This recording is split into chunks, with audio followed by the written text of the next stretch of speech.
Lady lovers, we are now at part 6 of my series on sapphic films that won't break your heart because they have a happy ending, or at least an uplifting one. Let's look at 15 more. Recommended to me by you in the comments, Mamma and Mamma is an Italian dramedy about two women who are struggling to navigate the Italian fertility system in their desire to have a child together. Not only is there pushback from people around them, but it also puts a financial burden on them, which they must navigate in order to make their dreams of a family come true. I haven't seen it, but Vanity Fair calls it a fairy tale, so it looks like it's a feel-good film, and that it ends well for our sapphic couple. Based off the trailer, it seems like a decent movie. I know for certain that Ek Ladki Kodeka to Esalaga ends well for the sapphic protagonist because this one I have seen. Sahil falls for Sweetie, who is hiding a secret, that she is not only a lesbian but that she has a girlfriend. When he finds this out, he is supportive and he helps her as she navigates coming out to her conservative family and community. This is a groundbreaking film from Indian cinema, as it was more mainstream than anything else that had come out on the subject of homosexuality in Bollywood prior. It also had a few stars like Anil Kapoor and Juhi Chawla in supporting roles, which is a powerful endorsement. The movie doesn't dedicate much time to the lesbian couple. We get a few tame scenes between them, and the rest of the film centers a lot more around the family and community dealing with the news, and at times it feels like Sahil is more the main character than Sweetie, which I didn't particularly appreciate. What I did like is that there is a sapphic protagonist who is clear in her sexuality, and overall the movie offers a clear, positive message for LGBTQ+. Au revoir Julie is a 1998 French-Canadian film about Juliette and Julie, who meet again after 15 years to rekindle their friendship. There is immediate tension between them that begins to unravel as they reminisce about their youth when, to Julie's shock, Juliette admits to her that she is in love with her. At first, she rebuffs Juliette, but then she comes to realize that she might have feelings too. The fact that this is a French-Canadian film means that I am inclined to believe the positive reviews I read about it. I saw it being compared to the classic Before Sunrise, so that is no small praise. It looks to be a very character, dialogue-driven movie, and I have found a version with English subs on YouTube, albeit in very low quality. I have linked it in the description. I haven't seen it, and it's a suggestion from one of you, my viewers, so I trust it ends well for the two. Einfach nur Liebe is a TV movie that is part of a German series with films all about love and the twists and turns it can take. In Season 20, Episode 3, we get a sapphic storyline about Maja, who receives notice that her estranged father has left her with an island that she used to love visiting as a child. Her boyfriend convinces her to go back one last time before selling the place, and there she comes across her childhood best friend and latent feelings resurface. From the trailer, it's giving off Lifetime Hallmarky vibes, so I'm not convinced this is a good quality film, but it's probably an easy, uncomplicated watch with a happy ending.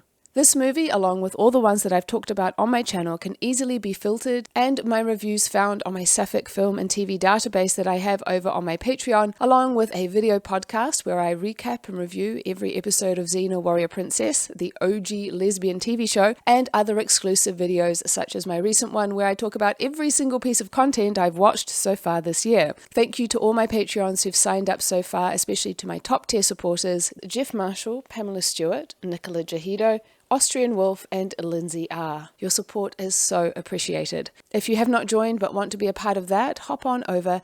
There is a link in the description. All About E is an Australian film that follows Elmira, a queer DJ in a dodgy club who finds herself in possession of a big bag of cash. With her gay best friend, she looks to lay low while her boss sends his goons after her. This leads to her seeking out an old flame on a remote cattle ranch, which forces her to face up to her past and her past behavior. It also means that they are far from help when the goons show up. It looks to be an indie movie with comedy and drama all mixed in, and an angry looking ex. Could be fun. And because it was suggested to me in the comments, I'm guessing Elmira gets the girl. The 2018 film Carmen y Lola, where Carmen is like all women in her Madrid-based Romani community to be married off so she can have as many children as possible. When she meets Lola, an independent, alternative queer Romani girl, she is intrigued, and so blossoms a friendship that turns to love. It will see them having to confront their conservative community. The trailer looks like this is a quality independent film and certainly not a culture I've seen much of, especially for LGBTQ+ themes. Since it was recommended in the comments, I'm guessing the girls end up together, giving us a happy ending. However, I also suspect this film will be dealing with some pretty tough themes. It certainly doesn't strike me as a light-hearted, heartwarming watch. Still, I'm intrigued.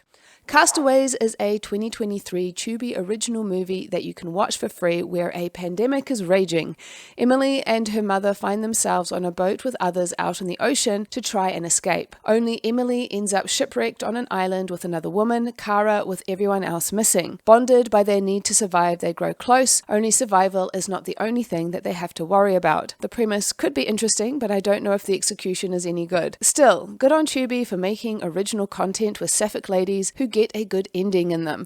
That's appreciated. I have a link in the description if you want to check it out. You may need a VPN if you're in a country that doesn't get Tubi. Another film where the premise sounds interesting but that I'm not convinced is any good given the trailer is 2-11. It's a film from 2022 and I'm not sure if this is a spoiler or not because it was in the IMDb description, but I suspect it is actually a reveal for later in the film, so sorry if it spoils the movie. It's about two women who reunite in the afterlife in what appears to be a remote cabin. They must deal with their relationship after being separated by a tragic accident. Since they're already dead, I'm giving it a pass on the whole dead lesbian trope thing, and I'm guessing they sort their issues out before heading off to eternity to be together. Now, if you don't mind it when a lesbian sleeps with a man, then this next one is, from memory, a fairly decent film and boasts a great cast. It's The Kids Are Alright, where a lesbian couple must contend with a sperm donor coming on the scene when their teenage kids decide they want to meet their father. It causes some ripples, one of which I've already covered. It was getting some award recognition when it came out in 2010, but, well, it's not my fave for obvious reasons. Still, by the end, the sapphic ladies are back together, and so it does count as a happy ending. Let me cover the next few briefly.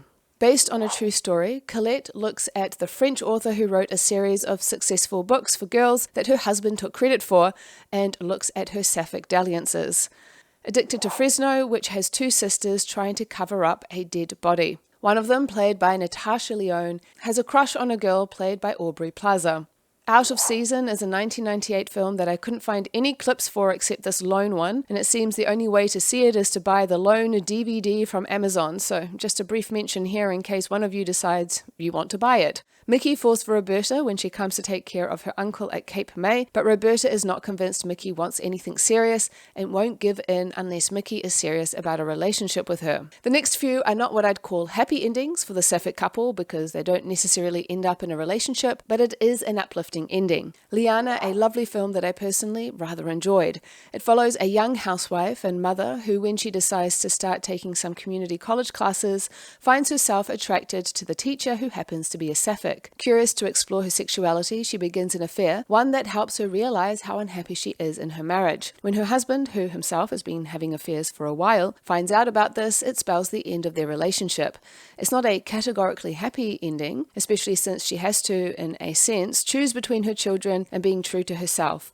But she does break free from the confines of her old life, and through it, her future feels not just sapphic, but hopeful, which was certainly not a given in the early 80s with queer films. The final on this list is Life Partners, which looks at two best friends who have a codependent relationship that is thrown up in the air when one of them, Paige, gets a boyfriend and suddenly she doesn't have time for Sasha like she did before. Sasha goes on a dating spree with a string of women to fill the hole, but that goes nowhere. Ultimately, they have to face their friendship and how it has changed. The focus is not a love story, so while the two friends manage to navigate things, it doesn't end with Sasha in a relationship, and that is totally fine. It's a film that I remember enjoying quite a lot, so I do recommend. I have enough films to make up one final part at this point, and that should come out in the next few weeks, so be sure to be subscribed for future videos. And until next time, ladies.